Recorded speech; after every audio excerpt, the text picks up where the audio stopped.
Alright, तो last topic में we saw a loop inside external magnetic field और हमने उस पे जो टॉर्क है वो फाइंड किया था। और जस्ट फॉर रेफरेंस ये डायग्राम मैंने यहाँ पे कॉपी पेस्ट करके रखा है। ओके, तो नॉर्मली ये जो लास्ट टॉपिक हमने देखा था उसमें एज यू सी ये जो लेंथ एलिमेंट हमने लिया था ए बी, या फिर you can say length element A B, या you can say C D. As you can see ये ए बी या सी डी जो है ये मैग्नेटिक फील्ड को परपेंडिकुलर है, 90 डिग्री पे है। Okay, right. तो इस केस में दो फोर्सेस एक्ट हो रहे थे, F1 and F2, and they will basically rotate the system. तो वहां पे टॉर्क है बोलने का ये मतलब है। Okay, now what happens if, as you can see from this diagram now, what happens अगर लेंथ एलिमेंट और मैग्नेटिक फील्ड एग्जैक्टली परपेंडिकुलर नहीं होंगे तो so they are at some angle theta. So as you can see here in this diagram, magnetic field and length element, they are at some angle theta to each other. Okay, तो इस case में भी more or less same चीज होगी। Same in the sense BC side पे और AD side पे अब फोर्स जीरो नहीं होगा, there is going to be force, but ये फोर्स जो है ये कैंसिल आउट होता है। So on the sides BC and on the sides BC and AD, you have forces but they cancel out. Hence again आपके पास एक force है AB side पे, एक फोर्स है आपके पास CD साइड पे। But here force F1, unlike in the last case में क्या था, BIB है ना, BIB ये फोर्स था। साइन थीटा तो था लेकिन साइन थीटा मतलब साइन 91 हो गया था। यहाँ पे साइन थीटा रहेगा क्योंकि now magnetic field and length element, they are not perpendicular to each other, they are at some angle theta, and F2 will again be BIB sin theta also. तो वापस से सेम स्टोरी है, सिर्फ इतना ही है, slight difference is there. पहले हम लोग 90 डिग्री लेके चल रहे थे थीटा, अब 90 डिग्री नहीं है। तो you know forces, so torque due to forced force is F1 A by 2, क्योंकि डिस्टेंस हम हमेशा हाफ से मेजर करते हैं, ये A by 2 और ये A by 2, क्योंकि हम लोग मोमेंट ऑफ फोर्स की बात कर रहे हैं, और moment of force, moment of couple, ये मैंने डिटेल्स में बताया है आपको। So we have went through this in details. Moment of force क्या होता है, मोमेंट ऑफ कपल क्या होता है, ये हमने डिटेल्स में देखा है। And torque 2 is F2 A by 2।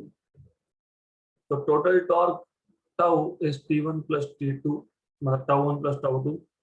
Okay, तो ये आपके पास आएगा F1 A by 2 plus F2 A by 2। F1 आपको पता है BIB sin theta A by 2, F2 भी आपको पता है BIB sin theta A by 2। मतलब आपको मिल गया 2 times of BIB sin theta A by 2, 2 cancel, तो आपको मिल गया ये BIBA sin थीटा। बट ये जो BA है ये एरिया ऑफ द लूप है, तो BIA sin थीटा।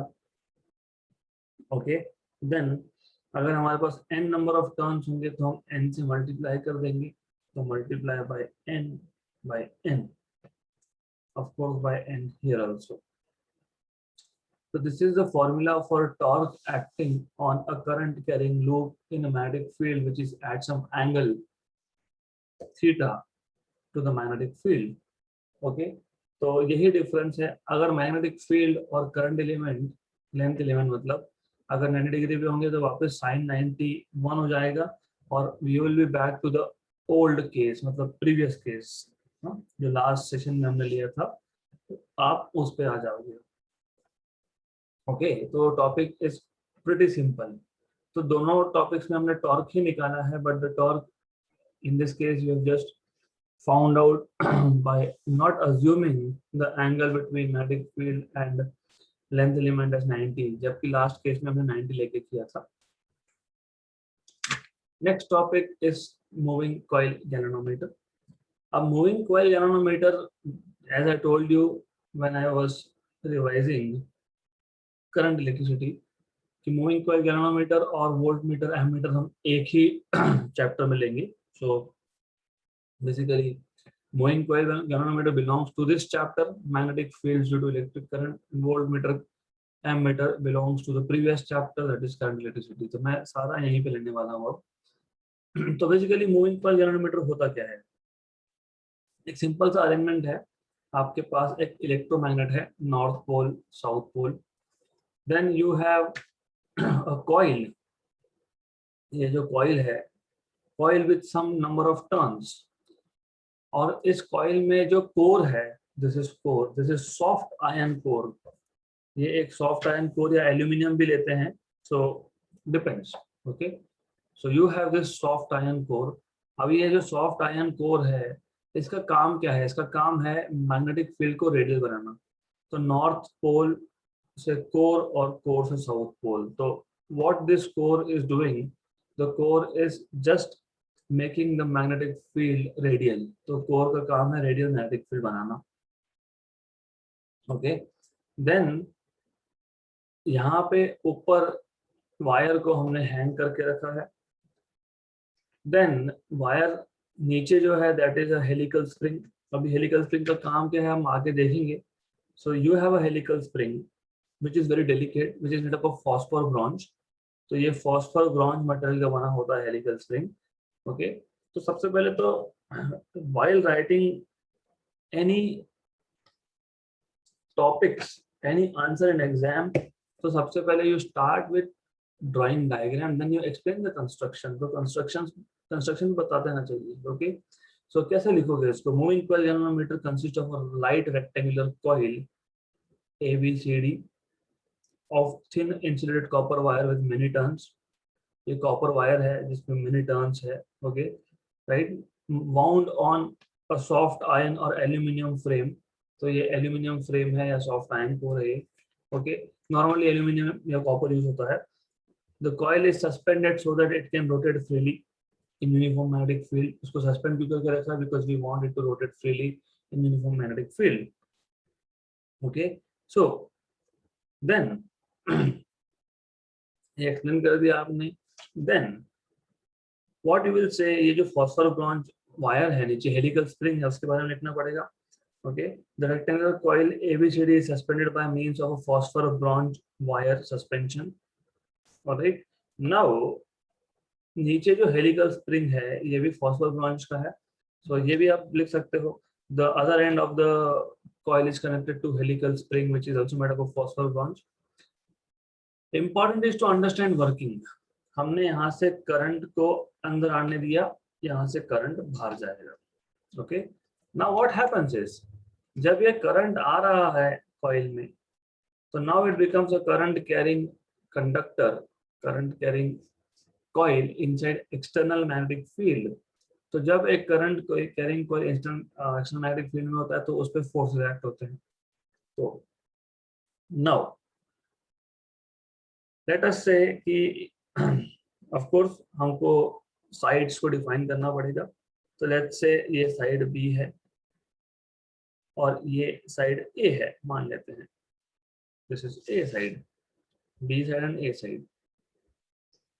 जब करंट BC साइड से पास होगा तो कोई भी फोर्स नहीं लगेगा. क्यों नहीं लगेगा? इसका एक्सप्लेनेशन मैंने इससे पहले के टॉपिक में दिया है. एंगल 0 है और आपको पता है फोर्स के इक्वेशन में साइन थीटा आता है, BI into length into sin theta, where theta is angle between current and magnetic field या फिर length element and magnetic field. Angle 0 तो साइन 0, साइन 0 तो फोर्स 0. तो BC साइड पे फोर्स 0 होगा, DA साइड पे भी फोर्स 0 होगा. तो फोर्स सिर्फ लगने वाला है एक AB साइड पे आउटवर्ड्स और एक CD साइड पे इनवर्ड. ओके, तो here you will see again that this coil experiences torque. अभी अभी हमने torque देखा था, how to define torque. So there are equal and opposite forces acting on the sides AB and CD of this coil. So there is torque, which is moment of couple. The moment of couple torque is defined as, कैसे define किया था हमने, force on acting on one magnitude of force. दोनों में से एक force का magnitude लोगे, so magnitude of one of the forces. और आपको पता है फोर्स क्या होता है, bi into length. लेंथ आपने a लिया है, a, you have taken a, this length, जिस साइड पे फोर्स लग रहा है उसका लेंथ लेते हैं, ओके. तो BIA into perpendicular distance between two forces. इन दोनों फोर्स में डिस्टेंस कितना परपेंडिकुलर, B. तो into perpendicular distance between two forces, this is torque. into number of turns, जितने नंबर ऑफ टर्न्स होंगे मल्टीप्लाई करेंगे हम लोग, क्योंकि ये हर एक टर्न के लिए इक्वली वैलिड है. तो क्या हो रहा है वापस समझ लो, मूविंग कॉइल गैल्वेनोमीटर और पिछला केस जो था वो एग्जैक्टली सेम है, एग्जैक्टली सेम है. इससे पहले वाला केस जो हमने लास्ट सेशन में रिवाइज किया था, हमारे पास एक करंट कैरिंग कॉइल है जो एक्सटर्नल मैग्नेटिक फील्ड में है, okay. So there is this coil which is in external magnetic field. Side BC में से जब करंट पास होगा या DA में से पास होगा, there will be no force acting on it because current is parallel और एंटी पैरेलल हियर, तो no force acting. Now force act नहीं हो रहा है. देन AB साइड और CD साइड से जब करंट पास होगा तो AB and CD forces on these two sides are equal and opposite. तो there is a couple. तो ये जो कपल है ये रोटेट करवाएगा, मतलब there is moment of force, है ना, moment of couple, सॉरी, मतलब टॉर्क है, टॉर्क रोटेट करता है कॉइल को. Now how do you define torque? Magnitude of one of the forces. ये जो फोर्स F है इसमें से एक का मैग्नीट्यूड, तो BIA. अगर n नंबर ऑफ टर्न्स है तो NBIA into perpendicular distance between the two forces which is B. Okay. Now if you know कि ये जो अरेंजमेंट है, मतलब ये जो मूविंग कॉइल गैल्वेनोमीटर है, हम यूज क्यों करते हैं, हम यूज करते हैं टू मेजर करंट. करंट कैसे मेजर होगा इससे, जब हमने करंट पास किया तो दो साइड्स पे इक्वल अपोजिट फोर्स लगा, मतलब कॉइल रोटेट होगा, कॉइल रोटेट होगा तो इस कॉइल के ऊपर एक पॉइंटर होता है, तो इस कॉइल के ऊपर एक पॉइंटर होता है. तो जैसे कॉइल रोटेट होगा तो वो पॉइंटर रोटेट होगा, और वो पॉइंटर एक स्केल के ऊपर कैलिब्रेट होता है और उस स्केल पे करंट के रीडिंग्स लिखे होते हैं, राइट. तो this is how it works. So you have a current carrying coil inside external magnetic field, then you place a pointer on that. तो जैसे ही करंट पास होगा कॉइल में से, टॉर्क एक्ट होगा, टॉर्क में से कॉइल रोटेट होगा, coil rotate होगा तो पॉइंटर रोटेट होगा, तो पॉइंटर रोटेट हुआ तो हमको करंट का रीडिंग मिलेगा, क्योंकि यहाँ पे ऊपर यहाँ पे स्केल होता है which gives you current in microampere something like that. Okay. ये जो टॉर्क हमने लिखा है यहाँ पे, ये डिफ्लेक्टिंग टॉर्क है. So this is deflecting torque. Deflecting torque क्यों बोल रहा हूँ इसको मैं, क्योंकि ये जो पॉइंटर है ये पॉइंटर को डिफ्लेक्ट करवाने वाला है, okay. So this is going to make the pointer deflect. अब होगा क्या, मान लो मैंने करंट बंद कर दिया, मतलब I am not passing current any more, तो उस केस में क्या होना चाहिए, ये जो पॉइंटर है, ओके, ये जो पॉइंटर है जो करंट की रीडिंग दे रहा था, ये वापस जीरो पे आना चाहिए. मान लो that zero is somewhere over here, zero पे आना चाहिए ना. अल्टीमेटली एम क्या था एमसीजी का, मूविंग कॉइल गैल्वेनोमीटर का, अल्टीमेटली एम तो यही था कि करंट का मेजरमेंट करना है. मैंने करंट पास किया, मेजर करना है, करंट बंद कर दिया तो जीरो मिलना चाहिए. तो जब करंट पास हो रहा था तो डिफ्लेक्टिंग टॉर्क एक्ट हो रहा था. अगर ये डिफ्लेक्टिंग टॉर्क क्लॉकवाइज है तो नीचे जो हेलिकल स्प्रिंग है वो एंटी क्लॉकवाइज रोटेट होता है. If the coil rotates clockwise, the helical spring rotates anti clockwise. if the coil rotates anti-clockwise, helical spring rotates clockwise. तो helical spring का sense of rotation उल्टा होता है compared to coil. क्यों?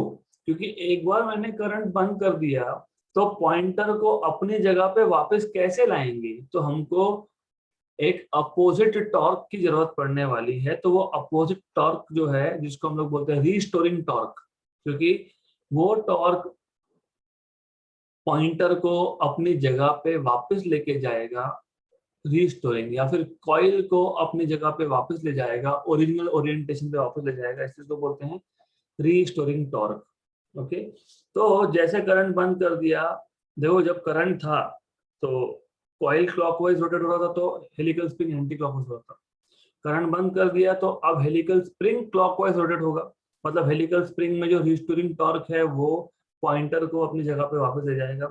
तो there is something called as restoring torque tau theta, which is proportional to theta angle of deflection. So this is called as tau theta is equal to some constant k theta, where k is called as twist constant. तो इस k को twist constant बोलते हो. Equation number 2, equation number 1. अब बहुत obvious सी बात है, जितना डिफ्लेक्टिंग टॉर्क है उतना ही रिस्टोरिंग टॉर्क होना चाहिए. ये रिस्टोरिंग टॉर्क है बाय द वे. क्यों? For very simple reason. अगर रिस्टोरिंग टॉर्क डिफ्लेक्टिंग से ज्यादा हुआ तो करंट बंद करने के बाद ये जो पॉइंटर है, जो करंट का रीडिंग दे रहा था, वो 0 से कम -1 -2 पे चला जाएगा. अगर डिफ्लेक्टिंग टॉर्क, मतलब अगर रिस्टोरिंग टॉर्क डिफ्लेक्टिंग टॉर्क से कम है तो करंट बंद करने के बाद 0 पे नहीं, लेकिन पॉजिटिव साइड पे पॉइंटर रह जाएगा. What I am saying is, ये पॉइंटर था, यहाँ पे ये 0 है. अगर रिस्टोरिंग टॉर्क या डिफ्लेक्टिंग टॉर्क से ज्यादा हुआ तो करंट करने के बाद, बंद करने के बाद, your pointer will be somewhere in on the side of negative scale, क्योंकि रिस्टोरिंग टॉर्क ज्यादा है. अगर रिस्टोरिंग टॉर्क डिफ्लेक्टिंग से कम हुआ तो your pointer will show somewhere this reading, 0 पे नहीं आएगा. बट अगर डिफ्लेक्टिंग टॉर्क और रिस्टोरिंग टॉर्क दोनों एग्जैक्टली इक्वल है तो करंट बंद करने के बाद your pointer of the galvanometer will show exactly 0 reading. इसलिए under equilibrium you should have deflecting torque is equal to restoring torque. मतलब NBI A into B, well this is again area of the coil, equal to K theta. तो ये आ गया NBI A equal to K theta. आप बोल सकते हो यहाँ पे that as you see I is equal to K theta by NBA. तो आप बोल सकते हो कि करंट जो है ये प्रोपोर्शनल टू थीटा है, क्योंकि K constant, N constant, B constant, A constant. Okay, right. तो I is proportional to theta, और इसीलिए हम लोग एंगल का यूज करके करंट का मेजरमेंट कर पाए. क्योंकि अल्टीमेटली हो क्या रहा था, जब करंट पास होगा तो कॉइल रोटेट होगा, कॉइल रोटेट होगा तो वो जो पॉइंटर है वो डिफ्लेक्ट होगा, मतलब एंगल बनेगा. तो ऐसा कैसा हम एंगल का यूज करके करंट मेजर कर रहे थे? Because you have just proved कि current is proportional to angle of deflection theta. Okay, so this is the theory that you will need. इतना आपको पता होना चाहिए. That's it. So there is something called as sensitivity of galvanometer. I will not go into that क्योंकि बहुत simple सा topic है वो, आप थ्योरी लेक्चर्स देख लो. तो सेंसिटिविटी का सिर्फ मतलब बताता हूँ मैं कि for how much change of current, मतलब मैंने 1 एम्पियर का करंट चेंज किया तो एंगल कितने से चेंज हुआ, डिफ्लेक्शन कितना हुआ फॉर पर ampere change in current, that is sensitivity. So basically बता ही देता हूँ एनीवेज. तो you just have to take derivative di by d theta. That's it. That turns out to be k upon nba. This is sensitivity. Current sensitivity बोलते हैं इसको. How much change in angle is there, or how much change in angle is produced for 1 ampere change in current, that is sensitivity. All right, good. Now अभी जो moving coil galvanometer है, इस moving coil galvanometer को आप ammeter बना सकते हो या फिर आप वोल्टमीटर बना सकते हो। देखो अल्टीमेटली प्रॉब्लम क्या है, अल्टीमेटली प्रॉब्लम ये है कि जो हेलिकल स्प्रिंग है ये बहुत डेलिकेट है, ज्यादा करंट इसमें से पास कर नहीं सकते, अगर ज्यादा करंट पास कर दिया तो डैमेज हो जाएगा, क्योंकि हेलिकल स्प्रिंग बहुत डेलिकेट है। इसलिए मूविंग कॉइल गैल्वेनोमीटर को हम लोग माइक्रो एम्पियर करंट यूज करने के लिए हम मेजर करने के लिए हम यूज करते थे। तो we use this instrument MCG, moving coil galvanometer, to measure currents as small as micro ampere. तो मुझे इसका रेंज बढ़ाना है, रेंज बढ़ाना है मतलब मुझे एम्पियर की रेंज में करंट मेजर करना है and no more in micro ampere range. तो बाय द वे इसके आगे ये जो पूरा सेटअप है ना, पूरा सेटअप, इस पूरे सेटअप को हम सिर्फ ऐसा बताने वाले हैं। तो what I will do is, मैं ऐसा बता दूंगा और लिख दूंगा G, means this is galvanometer with resistance G। Okay, तो ये गैल्वेनोमीटर का सिंबल है विद रेजिस्टेंस G, तो गैल्वेनोमीटर का रेजिस्टेंस G है। नाउ अगर मुझे, मान लेते हैं कि मुझे हेवी करंट्स एम्पियर की रेंज में करंट मेजर करना है, इसलिए इसको एमीटर बोलते हैं। तो मूविंग कॉइल गैल्वेनोमीटर को तो डायरेक्टली यूज कर नहीं सकते क्योंकि वो हेलिकल कॉइल डैमेज हो जाएगा। तो हम क्या करेंगे, हम मूविंग कॉइल गैल्वेनोमीटर लेंगे, फिर वहां से एक बाईपास रूट निकालेंगे, मतलब शंट, मतलब पैरेलल में एक रेजिस्टेंस लगाएंगे। अभी जो पैरेलल में रेजिस्टेंस है, ये रेजिस्टेंस की वैल्यू कम होनी चाहिए। क्यों? क्योंकि अगर वैल्यू कम होगी तो ही तो वो मैक्सिमम करंट को पास करेगा ना। अल्टीमेटली क्या था कि हमारे पास टोटल करंट आ रहा था I, हमको very small current IG galvanometer से पास होने देना है, बाकी जो मैक्सिमम करंट है उसको बाईपास करना है थ्रू शंट। इसलिए शंट की वैल्यू, रेजिस्टेंस कम होगा तो करंट ज्यादा पास होगा, सिंपल सी बात है। So it is just like this bypass route. You have bypass roads in our city also. जो भी हेवी व्हीकल्स आते हैं उनको सिर्फ यहाँ से क्रॉस होना होता है, उनका हमारे सिटी में कोई काम नहीं है। तो सिटी में अननेसेसरी ट्रैफिक नहीं होना चाहिए, इसलिए बाईपास रोड बनाते हैं, बाहर के बाहर से जाओ।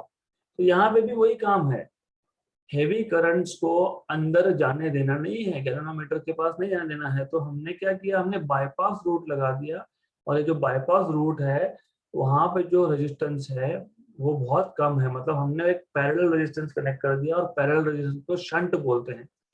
तो हमने एक शंट रेजिस्टेंस कनेक्ट कर दिया जिसकी वैल्यू बहुत कम होगी। Good, good. तो what do you notice from here, total current I is IG plus IS. This is what you notice.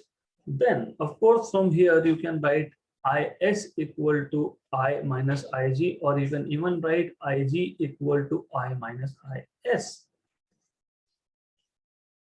Now क्योंकि ये दोनों पैरेलल में कनेक्टेड है, तो आपको पता है कि जब पैरेलल कनेक्शन होता है तो what happens is potential drop is same, मतलब potential difference across VS is equal to, मतलब across shunt is equal to potential difference across galvanometer, right? What is VS by Ohm's law? I into resistance, IS into S, this is IG into G, okay? तो आप इसको लिख सकते हो, IS की जगह पे क्या लिखा हमने, I माइनस IG, तो IS की जगह पे लिखा हमने I minus IG into S equal to IG into G, okay. तो मुझे यहां से मिल गया शंट रेजिस्टेंस का formula, IG upon IG into G upon I minus IG, मतलब this is the value of shunt which should be connected to convert a galvanometer into ammeter. देखो अगर गैल्वेनोमीटर को अगर एमीटर बनाना है तो पैरेलल में मतलब शंट रेजिस्टेंस कनेक्ट करना पड़ेगा। तो शंट रेजिस्टेंस का फॉर्मूला हमने डिराइव कर लिया, सो S equal to IG into G upon I minus IG, this should be the shunt which should be connected to a galvanometer to connect it into ammeter। तो बहुत simple था, I equal to IG plus IS है तो IS equal to I minus IG है, तो IG equal to I minus IS है। Okay हमको पता है कि ये दोनों पैरेलल में है, तो पैरेलल में पोटेंशियल ड्रॉप सेम होता है, तो Vs इक्वल टू Vg है, तो Is into S, because V ohm's law, V equal to IR, तो Vs equal to Is into S, Vg equal to Ig into G, but Is is I minus Ig, तो I minus Ig into S equal to Ig into G, तो आपको S मिल गया. तो you have formula for shunt, formula for shunt. Okay now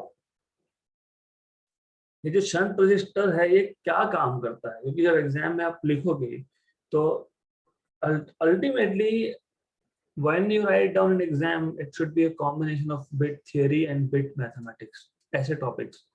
तो जैसे मैंने पहले बताया, पहले एक्सप्लेन करना पड़ेगा आपको कि how do you convert galvanometer into ammeter. फिर बोलोगे to convert moving coil galvanometer into ammeter we need to connect a small resistance in parallel called as shunt resistance. फिर आगे थ्योरी स्टार्ट करोगे. फिर ये जो शंट रेजिस्टेंस हमने लगाया है इसके क्या क्या रोल्स है, what functions this shunt resistance is performing. तो शंट क्या कर रहा है, ये शंट आपको पता होना चाहिए कि जब आप पैरेलल में रेजिस्टेंस कनेक्ट करते हो ना, तो आप ओवरऑल रेजिस्टेंस को कम कर रहे हो. कैसे? पैरेलल में क्या लिखते थे आप, 1/Rp equal to 1/R1 plus 1/R2. मतलब ओवरऑल जब पैरेलल में रेजिस्टेंस कम आप कनेक्ट करते हो, whenever you connect resistance in parallel you are actually reducing the effective resistance. तो it reduces the effective resistance of the circuit of ammeter. तो parallel में resistance connect करना मतलब ओवरऑल रेजिस्टेंस को कम करना होता है. Okay good. It increases the range, क्योंकि पहले मूविंग कॉइल गैल्वेनोमीटर से माइक्रो एम्पियर के रेंज में करंट मेजर कर पाता था. अब शंट रेजिस्टेंस कनेक्ट करने के बाद एमीटर एम्पियर में आ जाएगा, मतलब रेंज बढ़ गया. ओके देन क्या कर रहा है ये ऐसा कर रहा है कि ये जो एक्सेस करंट है आपके पास उसको एक बाईपास रूट प्रोवाइड कर रहा है. So it provides a bypass route for excess current to pass. Okay good. Then इतना ही है क्या, हमको Ig मतलब we also want to have equation for Ig. हमको Ig का भी इक्वेशन चाहिए, तो कैसे करेंगे. अब हमको पता है Is into S equal to Ig into G. This is what we know. Again Is is I minus Ig into S equal to Ig into G. मतलब Is minus IGS equal to IG into G. मतलब I into S equal to IG, common निकाल लिया G plus S, क्योंकि ये मैं यहाँ पे shift करूंगा तो प्लस करूंगा फिर IG कॉमन निकाल लूंगा. Therefore you have IG current through galvanometer equal to IS upon G plus S. तो ये आ गया आपका equation for current through galvanometer. Okay good. Then now one thing that is to be understood, मैं सिर्फ जो बोलने वाला हूँ सिर्फ एग्जाम्पल्स के लिए मैं बताने वाला हूँ. Do not take it in any other sense. तो जो नंबर्स मैं यूज करता हूँ ये सिर्फ एग्जाम्पल के लिए होते हैं. ओके मान लेते हैं मेरे पास टोटल करंट 10 माइक्रो एम्पियर का है, मान लेते हैं, और मेरे पास current through galvanometer 2 micro ampere का है. तो मैं 10 को ऐसा लिख सकता हूँ ना, 5 into 2 लिख सकते हैं, है ना, ऑफ कोर्स लिख सकते हैं. तो what I want to say from this is मैं टोटल करंट को 5 इज सम नंबर मतलब n into Ig ऐसा लिख सकता हूं. So total current can be written as some factor into Ig, right. Total current देखो, current through galvanometer 2 micro ampere लिया था मैंने, टोटल करंट 10 माइक्रो एम्पियर लिया था. तो 10 इज 5 into 2, तो 5 into 2 माइक्रो एम्पियर, मतलब is NIG. Okay, so total current is some factor of current through galvanometer. So you can write I equal to NIG. You can always write this thing. Okay, now इसको solve करना है. क्यों? क्योंकि मुझे ultimately ये n factor भी चाहिए. तो कैसे करेंगे? इफ यू रिमेंबर, हमने अभी अभी ये एक इक्वेशन डिराइव किया है, s equal to I G into G upon I minus I G. Okay, तो s इक्वल टू हमने लिखा था I G upon I minus I G into G. Okay, ये i की जगह पे I will substitute N I G, तो मैं एन आई जी सब्स्टिट्यूट करूंगा. Good enough, right. देन हमको मिलेगा s equal to I G upon I G common n minus one into ji. I G cancel, तो s equal to G upon n minus one. तो यहाँ से हमको मिलेगा n minus one equal to G by S. मतलब हमको मिलेगा यहाँ से n equal to G by S plus one. मतलब हमको मिलेगा n equal to G plus S by S. तो you have this factor n. Okay, तो फैक्टर n मिल गया. तो हमने अभी तक क्या क्या फाइंड किया? हमने n फाइंड किया, हमने s फाइंड किया, और हम लोगों को ig भी फाइंड किया. हमने is कहाँ है? फिर we need to find out is. तो is तो निकालना पड़ेगा ना. तो it is a simple task again. अभी इसी में अगर इस इक्वेशन में मैं I can write, of course in this equation itself मैं ig की जगह पे, तो I have ig is equal to I S upon G plus S. तो मैं ig की जगह पे लिख सकता हूँ, as you can see from here, I can write I minus IS. So I can write I minus IS equal to IS upon G plus S. तो इसको सिंप्लीफाई अगर करते हैं, और सिंप्लीफाई करना कोई यहाँ पे बड़ी बात है नहीं, it's a very simple task. तो I minus IS upon G plus S equal to IS. तो इसको सिंप्लीफाई करो आगे, और तो I S is equal to I common one minus S upon G plus S. तो I G plus S minus S upon G plus S, S S cancel.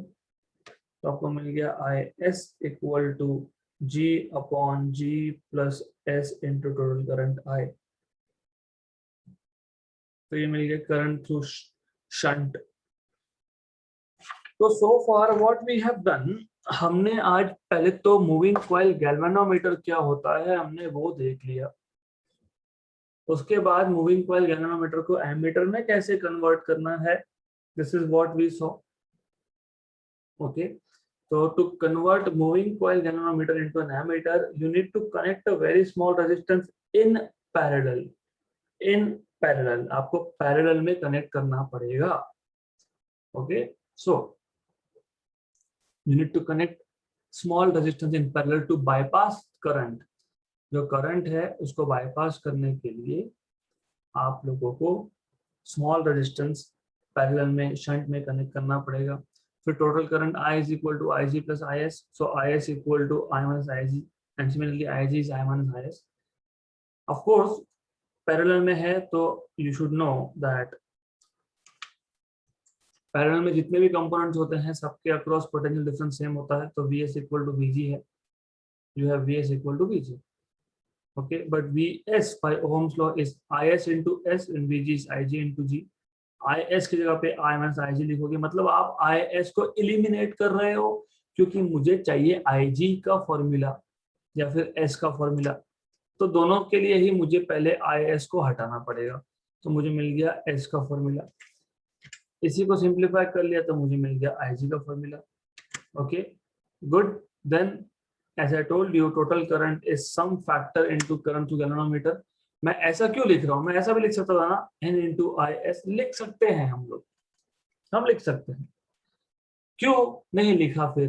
क्योंकि galvanometer से current हम मेजर करते हैं, मतलब IG ये measurable है, directly measurable है, क्योंकि मैंने अभी बताया आपको वो इंस्ट्रूमेंट के ऊपर पॉइंटर है, तो IG मेजर कर सकते हो, IS कहाँ से मेजर करोगे? IG मिलने के बाद मिलेगा ना, तो इसलिए मैंने लिखा I equal to some factor into IG, that is very very very very important. Okay, तो फिर आपने N फाइंड कर लिया, फिर अल्टीमेटली ये जितने भी इक्वेशंस हमने लिखे थे उस इक्वेशंस का यूज करके हम लोगों ने IS भी फाइंड कर लिया। तो this is all about converting moving coil galvanometer into an ammeter. अब हमारा अगला टॉपिक बचता है voltmeter. How to convert moving coil galvanometer into voltmeter. उसमें सिर्फ एक ही चेंज होता है, दैट हम लोग शंट की जगह पे स्मॉल रेजिस्टेंस इन शंट की जगह पे large resistance in series connect कर देते हैं। Okay, so theory of that will be taken, will be skipped, not taken, but that will be assignment for you to do by yourself। आपको खुद को volt meter पढ़ना है, easy है, इससे तो इजी है, एमीटर से तो काफी कम उसमें इक्वेशंस इन्वॉल्व है, तो you have to do voltmeter by your own, क्योंकि in the next session I want to finish off this chapter, और बहुत कुछ बाकी है इस चैप्टर का, तो हम लोगों को बहुत सारा कवर करना है। Okay, good, so I'm going to stop today